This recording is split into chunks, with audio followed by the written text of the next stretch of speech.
Lemonada.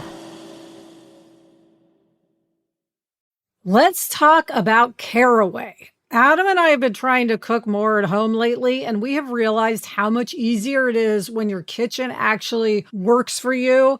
Gretch, I've been making scrambled eggs every morning, and I have this great caraway pan, and it's so wonderful because things just slide out of it, so we don't need to use much oil, which makes cleaning so much easier.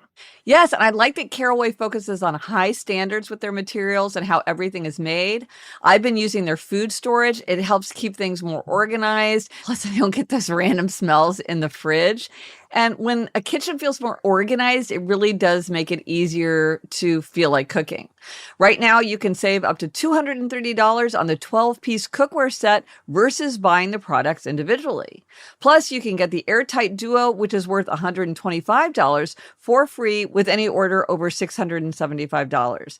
Visit carawayhome.com/happier to take an additional 10% off your next purchase. This deal is exclusive for our listeners, so visit carawayhome.com/happier or use code HAPPIER at checkout. What if the life you built online suddenly became real and completely out of your control?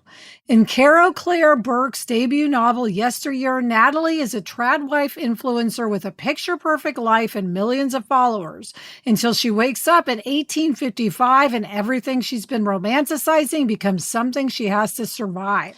Carol Claire Burke is also the co-host of the podcast Diabolical Lies, and readers are calling this book impossible to put down with a twist that's completely off the rails in the best way.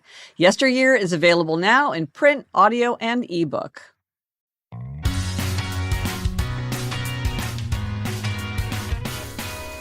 Hello and welcome to Happier, a podcast where we talk about how to get happier.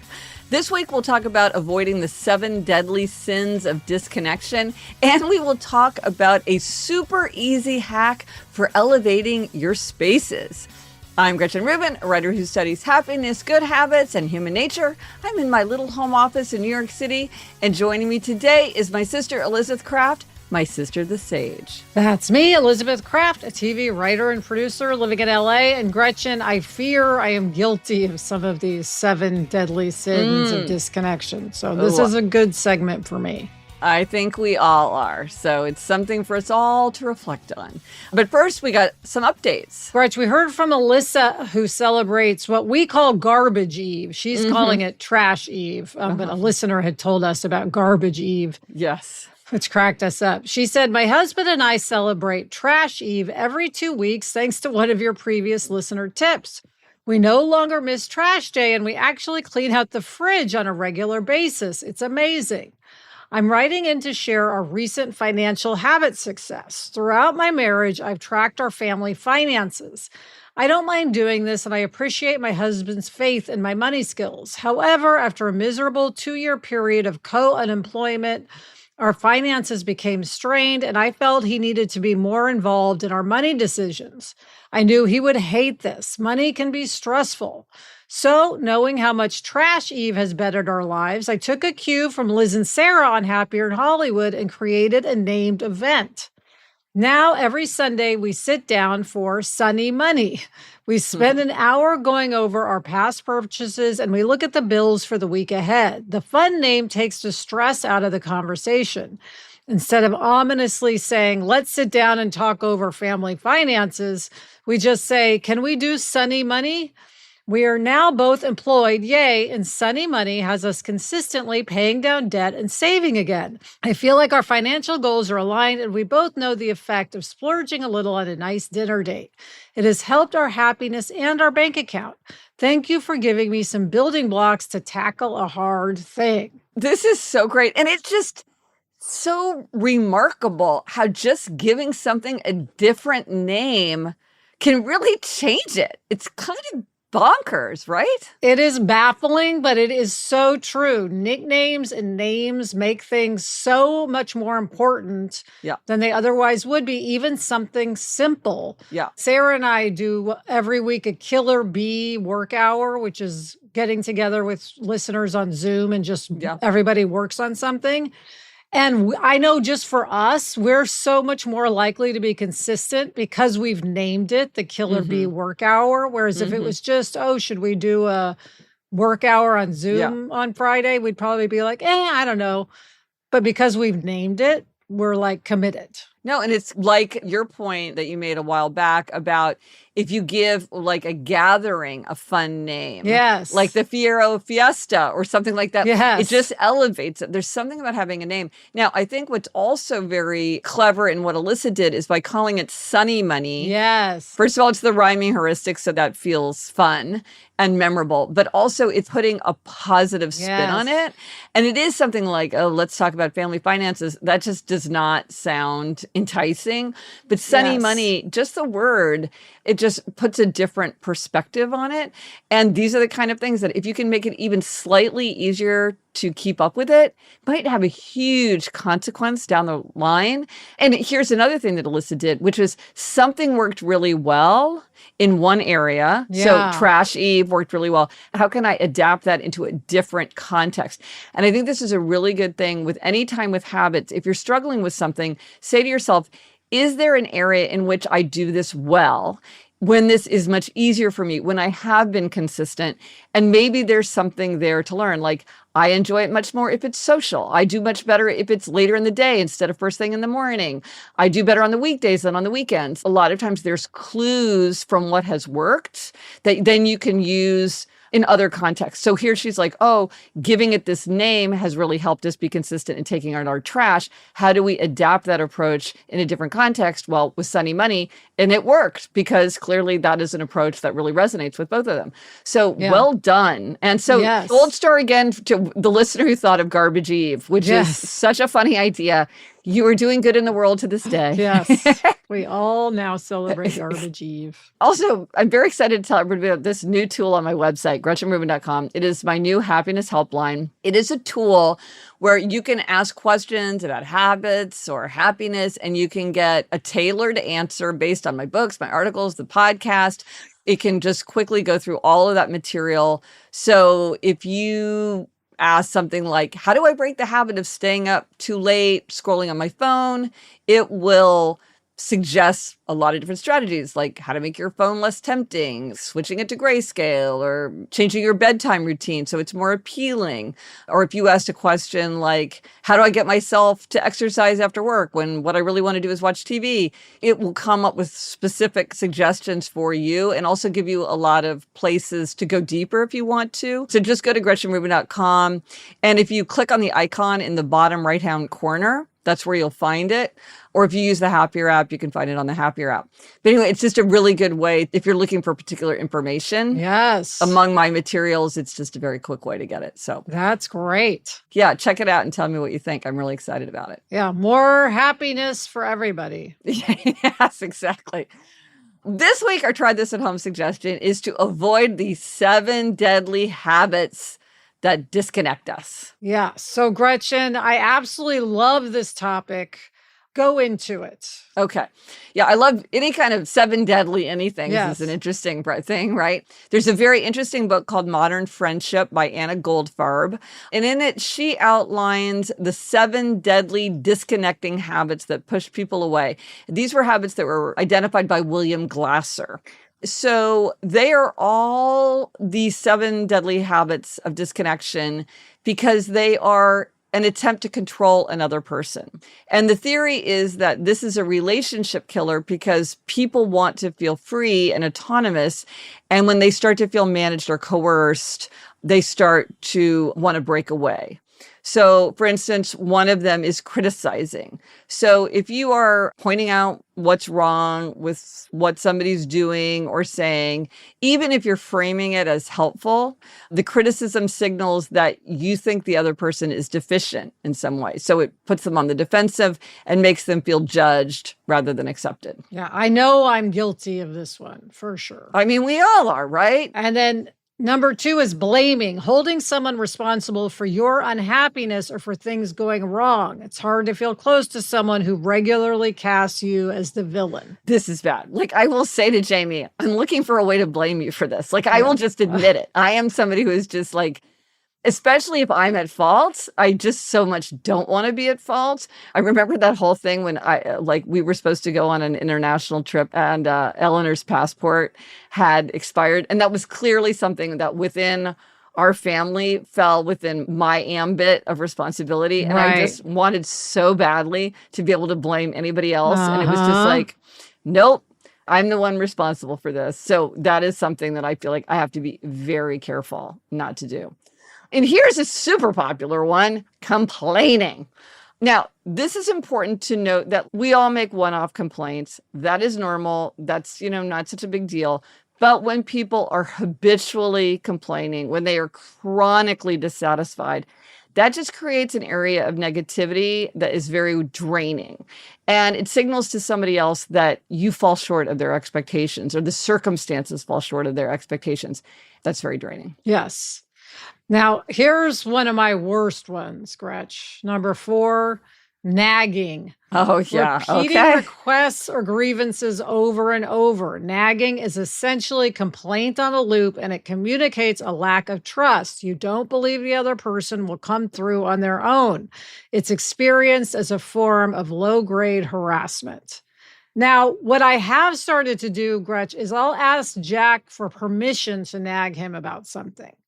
Like how? That's interesting. Well, for instance, I'll say, you need to get that application in. Are you okay if I nag you every night until you get it done? And he'll say, I guess that's a good idea. Because he knows maybe there is something that needs to be done that he likely will keep putting off. And if I don't nag him, it won't happen. And that's my problem with nagging, is I feel like the reason I'm nagging is because if I don't nag, certain things will never happen. So nagging is tough because I feel like I have the mental load of needing something to get done. So what am I supposed to do if not nag? Just say, okay, it'll never happen? Okay, and what I always want to say is like, if you don't want to be nagged, just go ahead and do it. And then I won't mention it. I don't enjoy this any more than you do. If you would just do it, then there would be no need to remind you. This comes up with, because rebels are often nagged, and I'm like, whatever you do, don't nag a rebel because you will incite the spirit of resistance with them. And I think sometimes people are sort of like, well, I'm going to let you bring it up 5 times and then I'll buckle down. And you're like, but that's hard on me too. Right. Kind of a related mantra of yours is everybody should do exactly what they want. I know. I've not been upholding that well lately, Gretch. I got to get back to that. But especially with children, household things, there's so many areas where you can't, the stakes are too high to just let the chips fall where they may, to mix a metaphor. Stakes are high and the chips are falling. Yeah. But I'm sure with all of these, it's like people are like, well, I have a good reason for what I'm doing. I'm complaining because things are lousy. So, okay. So it's just something to be aware of. But they do disconnect you. They do, and that's the point, is they do cause a break in relationships. But so maybe the thing to do, and maybe we're jumping ahead here, it's like with the nagging, you ask for permission. So that's one thing to do. Or maybe you put up a Post-it note. So there's a reminder, but it's not your nagging voice in his ear. Right. There's a Post-it note, but he still sees that reminder. Like you move it around. So, it's never just wallpaper. You see it. I remember what I try to do is like one word, like dishes. Right. Rather than don't forget to put your, because it's just like blah, blah, blah, blah, blah, blah. So you just say like one word. Do something, and I'm like, what am I going to say? Oh, yes. And then there's a little air of mystery. Gamify, maybe. We've all done it. Okay, threatening. All right, I think I'm less likely to threaten. But so using the prospect of harm. So this could be lots of different kinds of harm. It could be emotional. It could be social. It could be other kinds of harm to try to get somebody to act a certain way. That puts fear into a relationship, even if the threat is never actually carried out. It causes the disconnection by going to the sense of safety that a person feels like. So I think I score high on nagging, pretty low on threatening. I don't think I threaten that much that I can think of, but maybe it's more subtle. Maybe there's subtle threatening. Yes. Yeah. Yeah, I think I probably do that a bit with Jack in terms of doing well in school. Yeah. Well, again, it's the chips and the stakes. Yes. Okay, Gretch, number 6 is punishing, treating someone badly in retaliation for a perceived wrong, withdrawing warmth, giving the silent treatment, being deliberately cold or unkind. Punishment is a power move. I don't think I do this one so much. Hopefully. Yeah, the silent treatment is an interesting one because, again, I think maybe from the person's from their own vantage point, they don't see themselves as being like, oh, I'm giving the silent treatment. But it is very unpleasant if somebody is giving you the silent treatment. Yes. Yeah. And it feels very petty. Yeah. And it feels very, very draining. I think all of these are they're very hard to manage. And then finally, in this categorization is bribing or rewarding. These are both efforts to control. So what you're trying to do is you're trying to get somebody to do something. So you're bribing them or rewarding to do it. And, they point out that this might seem counterintuitive. It's more subtle, but really that even positive inducements are perceived as a form of manipulation. And so it also makes a relationship feel transactional. Now, this I'm very aware of because of Rebels, because one of the things that is very striking with Rebels is that praising them will often ignite the spirit of resistance. And this is something that people are very surprised by, where I'll say, like, don't praise the rebel for doing the right thing, because they'll think that you're trying to get them to do something.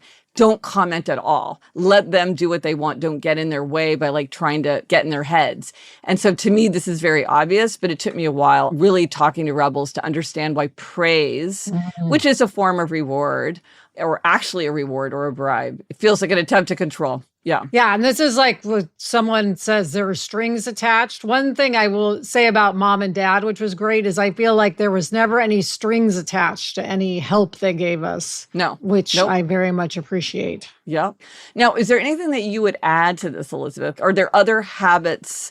Now, maybe technically they would be one of these 7, but is there anything that stands out to you as like maybe you would add? Well, here's one I would add for today's world is not responding to texts and emails. Well, maybe that's a form. It feels like the silent treatment kind of. Yes, that drives me bonkers. Yeah. I also think sometimes when people are really easily offended or easily hurt, where they feel really touchy, I feel like that disconnects you because you're like, I'm so worried that I'm going to do something accidentally to set them off that I just want to avoid them altogether. Absolutely. Yeah.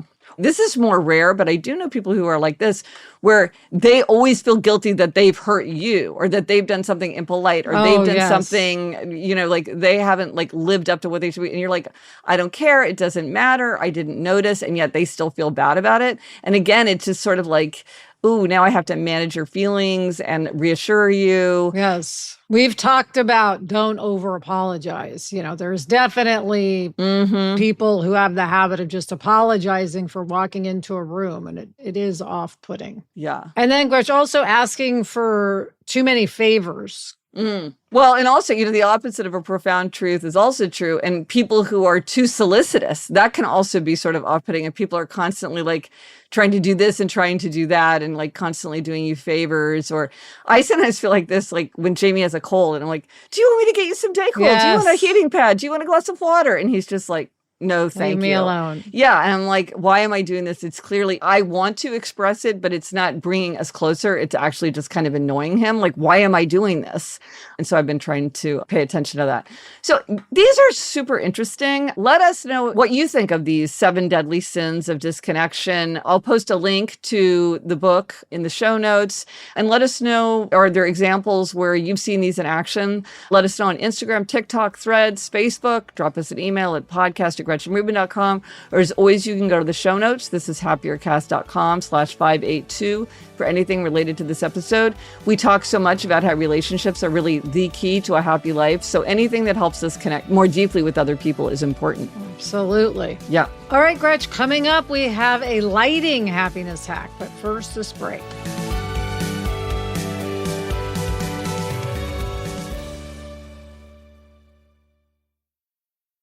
This episode is sponsored by BetterHelp. May is Mental Health Awareness Month, and it's a good reminder that whatever you're going through, you don't have to go through it alone. Gretchen, I am such a believer in therapy. I think it makes everything better. I think everybody should be in therapy. Yes. Sometimes just having someone to talk to, someone who can listen and understand, can make a real difference. If you've been feeling overwhelmed, stuck, or just unsure where you are right now, this is a good moment to check in with yourself and think about what kind of support might help. BetterHelp connects you with licensed therapists, and they do the initial matching based on your needs and preferences so you can focus on your goals. And if it's not the right fit, you can switch therapists at any time. You don't have to be on this journey alone. Find support and have someone with you in therapy. Sign up and get 10% off at betterhelp.com/happier. That's better, HELP.com/happier. It's Way Day at Wayfair, and this is when I finally tackled the home updates I've been putting off. I got a new step stool. I got a new welcome mat. I got a new fancy wastebasket. Yes, from April 25th through the 27th, you can get up to 80% off with fast and free shipping on everything. So it's a great time to upgrade your space.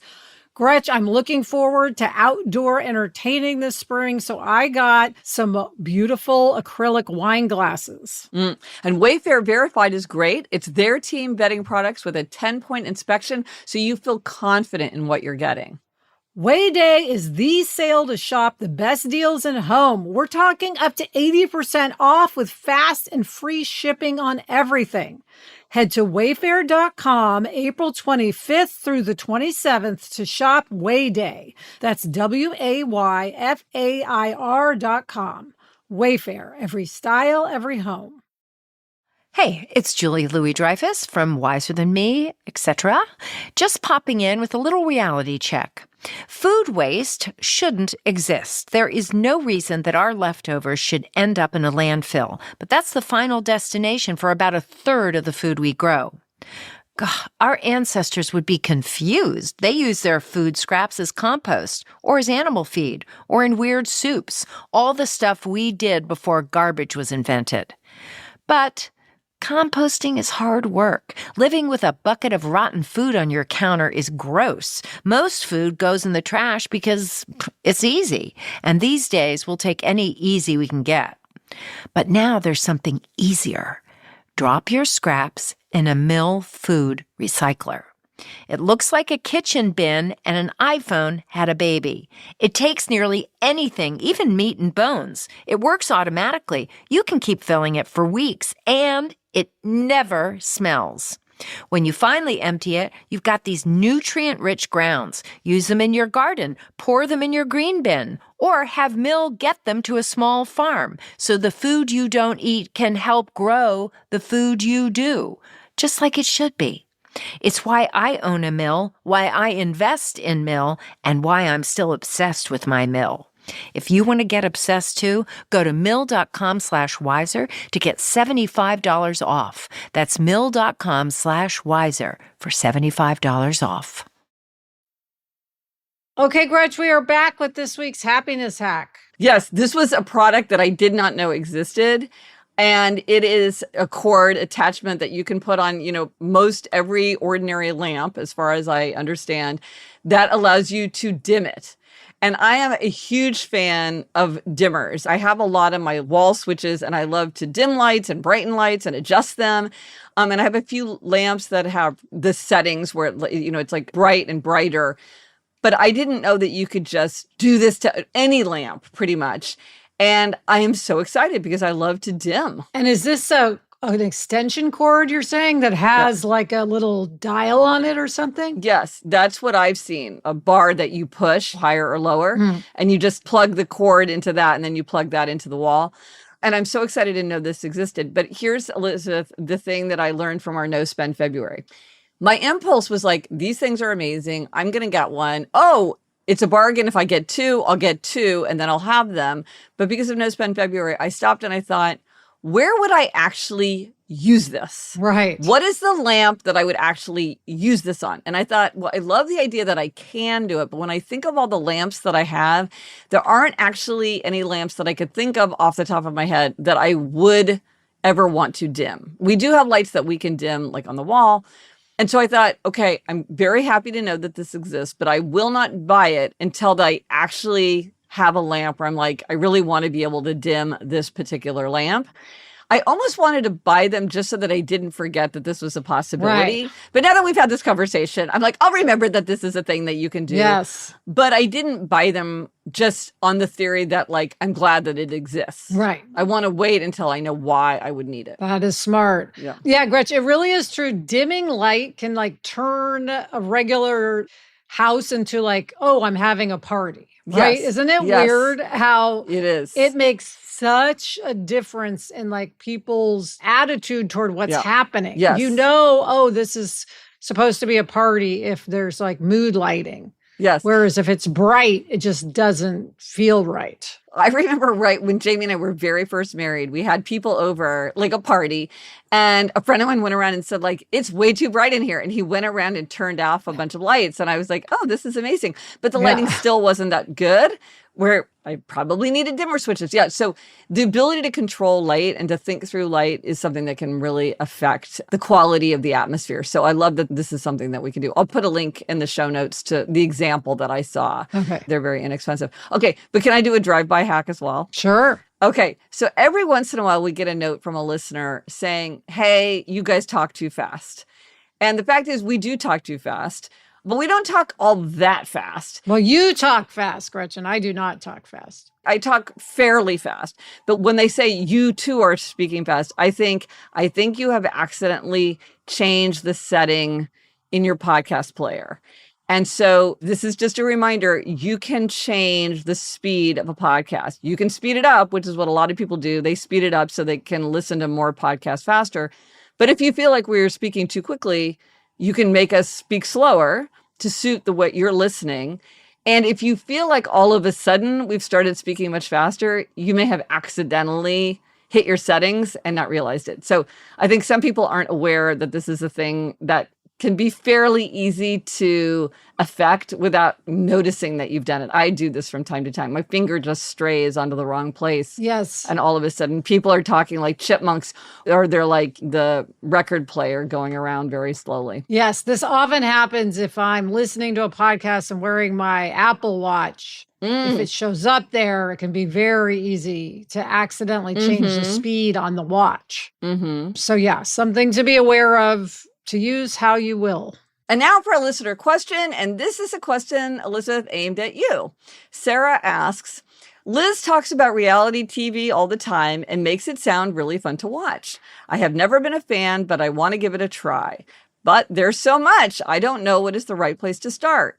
So many Real Housewives shows, so many competition shows. I don't think I would like anything too mean or too dangerous. Okay, Elizabeth, so what is the starter pack on reality TV for the person who's intrigued but sort of overwhelmed by the options? Okay, well, I'm only going to give a couple of options because, again, I don't want to overwhelm. I mean, of course, I could list like 20 things to watch. Yes. I would start with Traders on Peacock. So Traders is a competition show where celebrities live or theoretically live in a castle in Scotland, and they compete, and one person ends up winning a pot of money.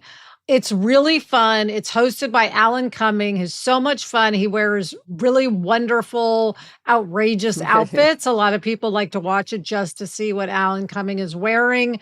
The stakes are low. So if you don't want to, again, worry too much or have it be like, oh, someone's life is going to be ruined if they don't win this, it's not like that. Although everyone cares a lot, so you're very invested. So Traders on Peacock. And then if you want to check out a Real Housewives show, I would suggest for just pure entertainment, go back and start with season 1 of The Real Housewives of New York.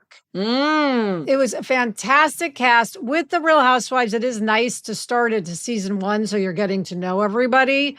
Famously, Bethany Frankel was on that cast. She went on to create Skinny Girl Margaritas, which is a huge business. It's got a lot of wonderful characters on it. It's very entertaining. So that's a couple of places. It must be a real period piece, too, I would think. Oh, yes. Yes. It's at this point, it's a real period piece because I think it started about 18 years ago. Is that amazing? So those would be a couple that I would suggest. And if you want to watch with a kid, I think Survivor is always entertaining. That's always a place to watch. And that's just on CBS on Wednesdays. So that you don't need any sort of streaming service for. So Survivor is always great. It's a classic, right? Yes. And then I guess the nicest, sweetest one is the Great British Bake Off, right? Well, yes. I do not watch the Great British Bake Off because I am just not that interested in baking. Yeah. Although I bet if I got into it, I would probably love it. But yes, people Yeah. absolutely love the Great British Bake Off. Well, what's nice about all these shows is you can really pick your vibe. Like if you want something that is mean and dangerous, there are mean and dangerous ones. There's so many to choose from. But yeah, both of my daughters really love Traitors. That's a fairly new show, isn't it? It seems super popular. Yes, and it is very popular right now. So it's also a great one for water cooler talk. Like if you're thinking, oh, there's so much conversation around these shows. Yes. I'd like to be able to chime in. Traitors is one that people talk about a lot. It just finished a season. Also, the English version is great. Anyway, all these shows are in my mind, Gretchen, and I am resisting the urge To just go on and on to and go on. on along. Like, yes, Yes. Project Runway. Oh, if you yeah. like fashion. Anyway, it's a big world. there are many. Yeah. But thank you for the question, Sarah. I love thinking about reality TV. Okay, Gretch, coming up, I give myself a demerit related to Orange Theory Fitness. But first, this break.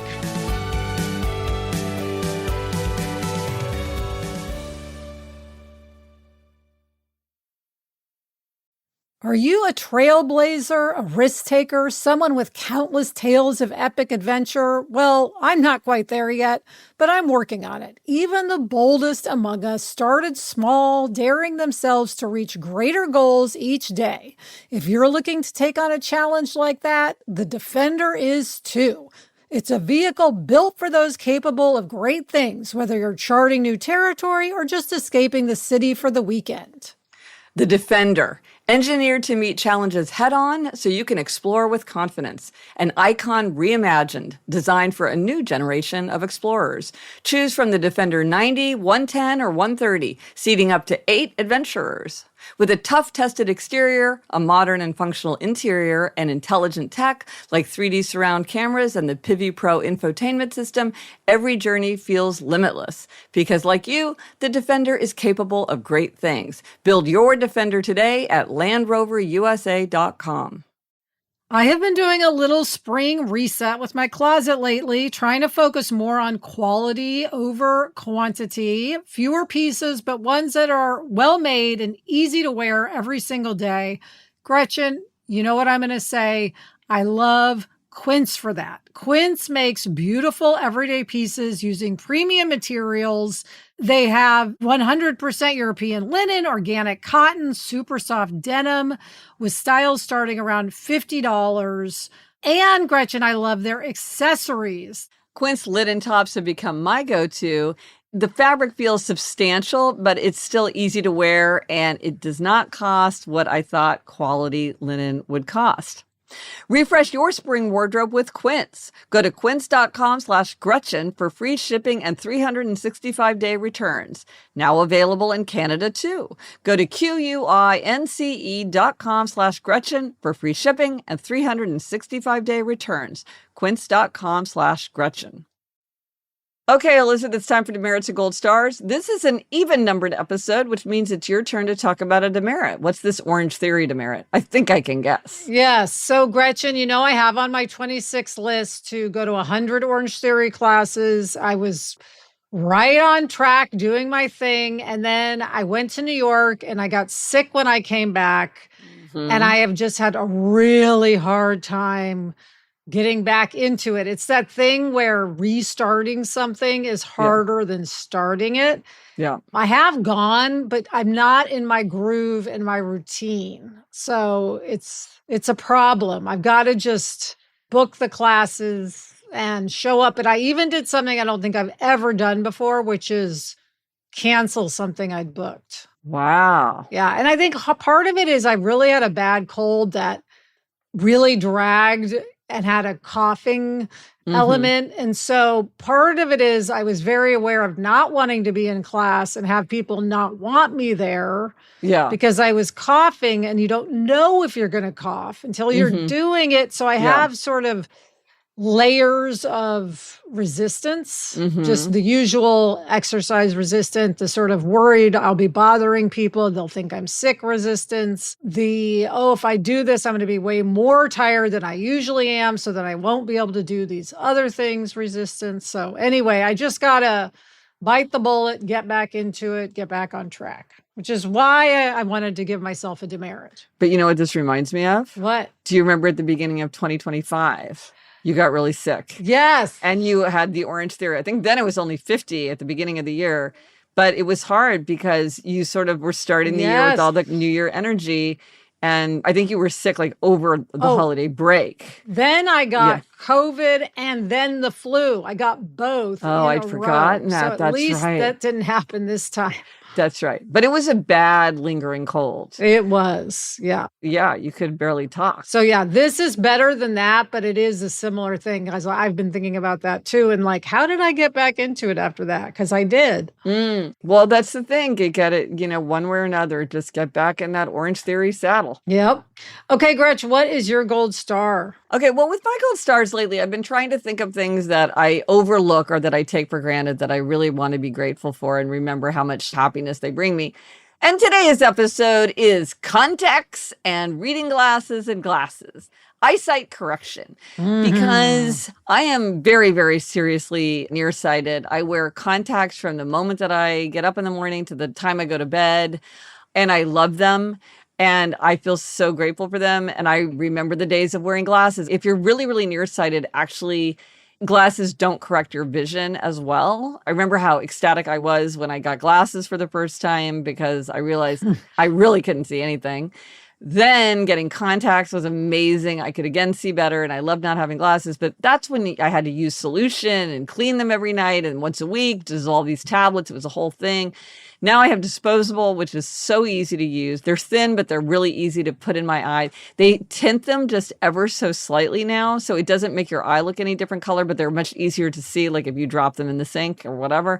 And I just feel so, so grateful that I live in a world where these things are possible and part of my daily life. I can't even imagine what my life would be like if I didn't have eyesight correction. Well, it's funny you say that because I just saw Project Hail Mary, and there's a guy who's on a spaceship for many, many years, and he has glasses. And one of my things that was distracting me the whole time was I wanted to know that he had backup pairs of glasses. Yeah. Because I kept worrying, what if his glasses break? I really hope that he has several pair. And it was bothering me the whole movie. Well, remember that Twilight Zone where the guy... Yes. I can't even remember the whole thing, but he wants to just read for life. He wishes no one would exist, right? Yeah. So he could just read, and then that happens, but he breaks his glasses. Yeah, he gets his wish, but he breaks his glasses and he can't see. So yes, gold star to all the scientists and manufacturers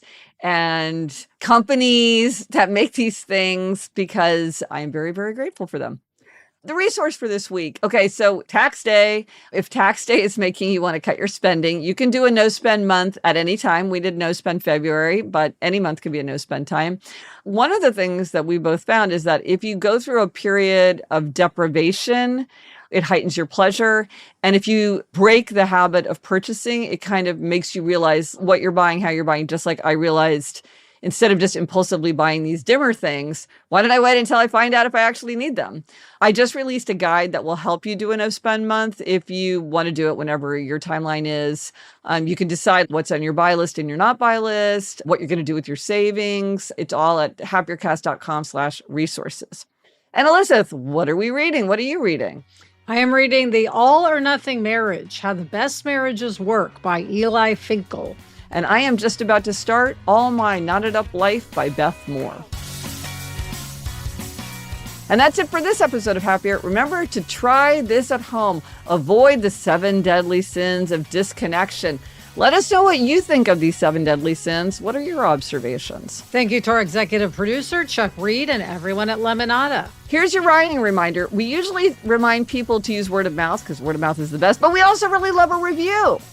If you're a fan of the podcast, review it fast. Until next week, I'm Elizabeth Kraft. And I'm Gretchen Rubin. Thanks for joining us. Onward and upward.